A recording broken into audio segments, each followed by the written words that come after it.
Како што најавив на самиот почеток на емисијата, ќе ве одведеме во Алпите. Снегот и Алпите секогаш асоцираат на скијање, но ние денеска се наоѓаме токму на една поинаква забава. На забава со бесни автомобили. Домакини се BMW, се работи за М4 кои имаат изобилство на сила. Ние ќе дрифтаме на снег и лед, а за тоа ќе ни помогнат, како што реков, М4-ките кои имаат 6-цилиндерски битурбо мотор, се разбира бензински, кои своите 431 коњска сила и 550 Нм вртежен момент ги пренесуваат само на задната оска. Имаме извонредни предуслови за дрифтање.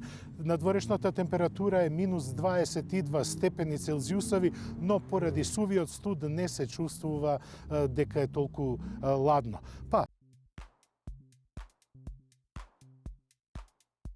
До Питстал, највисокиот глечер во Тирол, пристигнавме од Минхен благодарение на новиот X3, спортско корисно возило кое на најдобар начин го опишува високото ниво на технологија вметнато во возилата на баварскиот Синобел пропелер.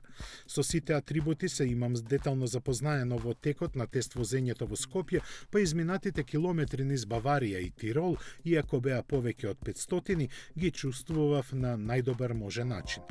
На автопат големата каросерија се однесуваше како лимузина, додека на алпските делници влеваше висока доза на доверба.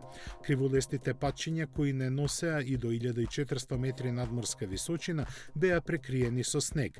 Тоа не беше никаков предизвик за BMW X3. Напротив, во кабината владееше чувство на безгрижност, овозможувајќи ми да уживам во суровите, но воедно и прекрасни алпски пејзажи. Сепак мојата цел беше дрифтање на снег и мраз со спортскиот М4. Специјално подготвениот полигон за дрифтинг, програмата беше осмислен постепено да ги вовлече учесниците во магијата на лизгањето со автомобил со моќни перформанси. Тука беа инструкторите на BMW да ни ги предочат основните манири на дрифтингот. Првите вежби беа загревање и запознавање на однесувањето на автомобилите во овакви услови. За да се направи успешно пролизгување, неопходно е да се исклучат сите безбедносни електронски системи, односно динамичката контрола на стабилноста и контролата на пролизгувањето на тркалата.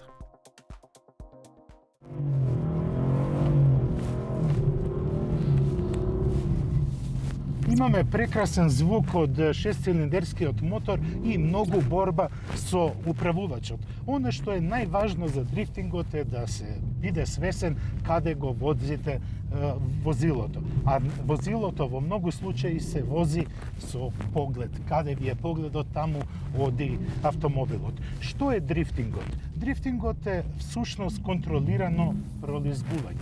Контролирано пролизгување кое може да ви овозможи да совладате многу поинакви линии на возење, како што го правам ја ова сега. Полигонот е комплексен, бидејќи имаме многу вежби кои ни укажуваат дека треба да се вози онака како што налага техниката на возење, а тоа е да лизгате цело време. Без мака нема ниту резултат, а досегашната мака ни овозможи да стигнеме до крајниот стадиум.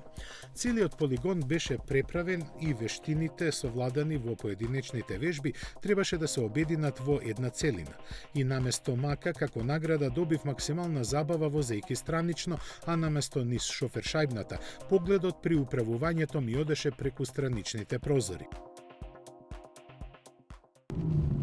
Но понекогаш тоа нема да ми успее, бидејќи на оваа температура од минус 22 степени Целзиусови снегот е направен во форма на прашок, а тој прашок со многу дрифтање се полира, па станува мраз. Веќе влегов во ритам со 430 коњи, а уште повеќе со феноменалните 500 Нм кои го водеа главниот збор во дрифтањето.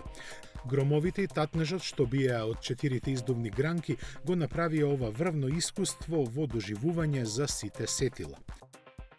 Во дрифтот не треба многу да сте груби со автомобилот, туку треба да го почувствувате каков е како се однесува не само моторот, туку и тркалата.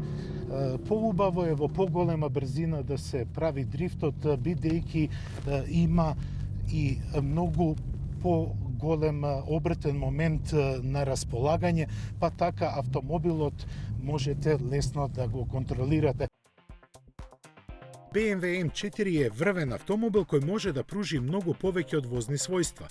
Тој е статусен символ со престижна внатрешна обработка, неговиот изглед е повеќе од атрактивен, звучи како крешендо на симфонија. Доколку имате чувство за контрола на дрифтот, а чувството доаѓа од погледот. Како што реков, каде гледате, таму го носите автомобилот, а корекцијата на правецот не ја правите со воланот, туку со педалата за забрзување. Веднаш влегува под кожа. Човек се чувствува како да е роден во него и побрз е од алпските ветришта. Можеби ова е вистинската комбинација на секојдневен удобен автомобил кој побрзо од трепкање се претвора во расен тркач. Не ми е лесно да ја лизгам М4-ката и да зборувам. Но ова доаѓаме до момент кога зборовите не можат да го опишат чувството што се случува зад управувачот. Не е поентата да се вози брзо, туку технички исправно.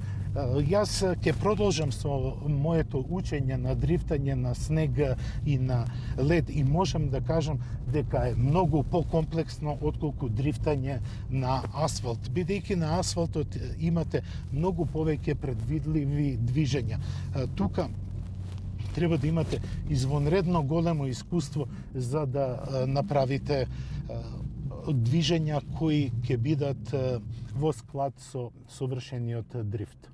Тоа беше уживањето со задуправувачот на М4. Се разбира, денот е уште долг. Имам уште 3-4 часа на полигонот да се забавувам со М4-ката, а моите впечатоци остана супер позитивни и ви открив еден зимски спорт кој е адреналински, поадреналински од скијањето и се разбира многу поскап од скијањето.